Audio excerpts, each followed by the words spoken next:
पुरस्कार दिला त्याबद्दल मी त्यांचं अभिनंदन करतो. कारण मानदेशी लोकांकडून पुरस्कार घेणं त्याच्या एवढं पुण्य नाही. काय मानदेशी लोक देतात ते भरभरून देतात. आणि हे तर मी बघतो सगळ्या लोक त्यांनी सांगितलं की दुष्काळ दुष्काळ दुष्काळ, म्हणजे मला ते त्याच्याबद्दल काय बोलायचं नाही, पण मला मानदेशीमध्ये कधी दुष्काळ दिसला नाही. का तर मी लहानपणापासून इथं बघतो तिथल्या शेतकऱ्यांनी कुठल्या आत्महत्या केली नाही. केली का? बरोबर. जिकडं बघा तुम्ही, जिकडं बागात तिकडं आत्महत्या. का दुष्काळ म्हणायचं? तिथं बुद्धीला दुष्काळ नाही, तिथं कष्टाला दुष्काळ नाही. त्यांना अर्थव्यवस्था कशी आपली सांभाळावी ती सर्व समजतं. ह्या लोकांना दुष्काळ किती म्हणायचं? बरोबर नाही? तर ही लोक दुष्काळ नाही, ही लोक बुद्धिवान आहेत. फक्त आपण समजतो तसं नाही. आपण समजतो की आपण भागातलं, परंतु पहिलं पैसे आम्ही न्यायला दुष्काळ भागात यायचो. आता थोडं डाळिंबामुळे कमी झालं, नाही तर पहिलं आमच्या भागात काय सगळं कर्जच असायचं. की डाळिंबामुळे आमच्याकडे थोडं बरं झालं. तर डाळिंब हे पीक डॉलर पीक आहे. आणि बघा डाळिंबानं माझ्या मते शेतकऱ्याला माणूस म्हणून जगायला शिकवलं.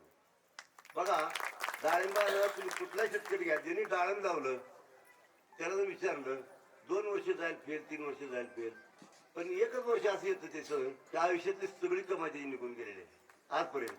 आणि तुम्ही बघा इथं जे सगळे आहेत ना, सगळे डाळिंबवाली पैशात बोलू नये, पण बहुतेकाकडे गाड्या आहेत सगळ्या. आणि ती बिगर कर्जाच्या गाड्या आहेत बरं, कर्ज नाही त्यांच्यावर. आणि विशेष म्हणजे डाळिंबासारखं तुम्हाला चौरे कुठल्याच पिकात लाभलेलं आजपर्यंत तरी. आणि डाळिंबानं ताट मानवी जगायला शिकवलं.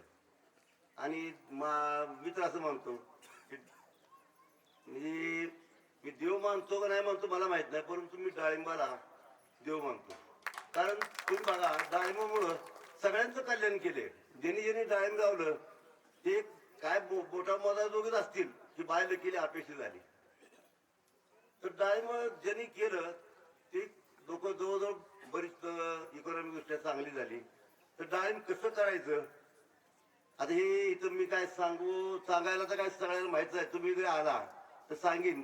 पण डाळिंबाचं कसं आहे, एकच आहे की कमी पाणी लागतं एवढं नक्की. तर लोक डाळिंबाला काय आहे की पाणी ज्यादा देऊन डाळिंबाचं नुकसान केलेलं आहे आजपर्यंत.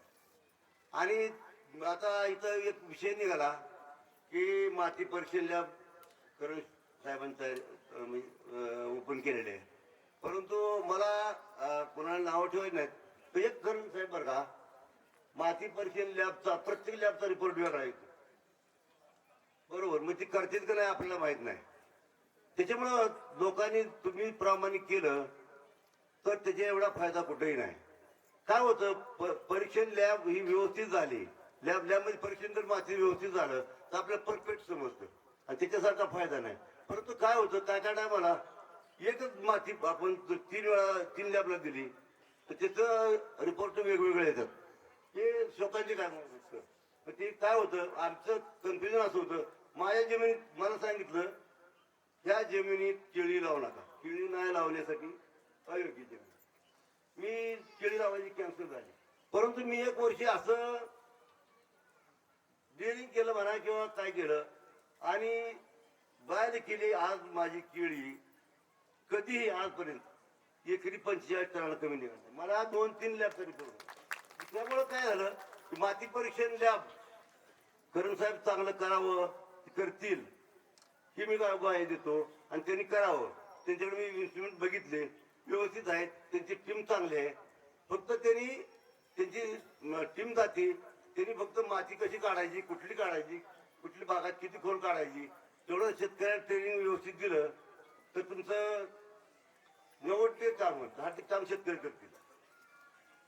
तर डाळिंबाला माती परीक्षण जास्त गरज आहे आणि मी 2-3 वेळा केलेलं आहे. परंतु त्याप्रमाणे मी करून बघितलं. माझ्या जमिनीत सांगितलं की सेंद्रिय कर्ब कमी आहे. 2 लॅबचा रिपोर्ट आला. तुम्ही सांगा जिथं 12-15 टन उत्पादन निघतं त्या जमिनीचं सेंद्रिय कर्ब कमी असतं. मग असं होतं काय वेळेस असं व्हायला नाही पाहिजे. ही माझी म्हणजे एक विनंती माझा तुम्हाला आम्ही सूचना ठीक आहे. असं व्हायला नाही पाहिजे बऱ्याच जास्त. तर कॅल्शियम कार्बोनेट हा घटक आहे ना, हा डाळिंबावर परिणाम करतो. त्याच्यात तुम्ही व्यवस्थित हे दिलं की किती टक्के आहे काय आहे तर ते मार्ग सापडतो आपल्याला.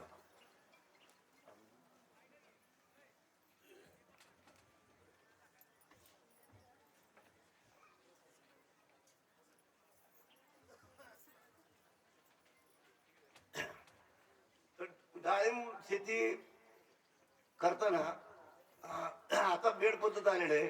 बेड पद्धत कशासाठी तर निचरा वाढीसाठी. आणि प्रत्येक शेतकऱ्यांनी मातीवर काम केलं ना तर तुमचं जवळजवळ 50% काम झालं. माती चांगली असेल, माती सेंद्रिय कर्ब चांगला असेल तर तुमचं 50% काम होऊन जातं. मग तुमचं जरी काय चुका झाल्या काय झालं तर ती डाळिंब सहन करून येते. तर तुम्ही फक्त मातीवर लक्ष द्या, पाणी व्यवस्थित द्या. आणि मग बाकीचं काय होतं, मग बाकीचं कोणी शिकवलं मिळतं. फक्त माती आपली व्यवस्थित करा, शेणखत घाला, तिथं गवत कुजवा किंवा तुम्ही आम्ही काय करतो आपलं सरमाड असतं ना, सरमाड जर नेऊन तुम्ही कुजवलं जमिनीत तिथं नेऊन टाकलं त्या ह्याच्या बुडात डाळिंबाच्या तर 2 वर्षांनी ते सारखं तुम्हाला रिझल्ट कुठे मिळणार नाही. तो गवत आहे ना. आता मला बरेच शेतकरी म्हणतात मग तणनाशक मारायचं तणनाशक. मी तर 30 वर्ष झालं तणनाशक मारतो.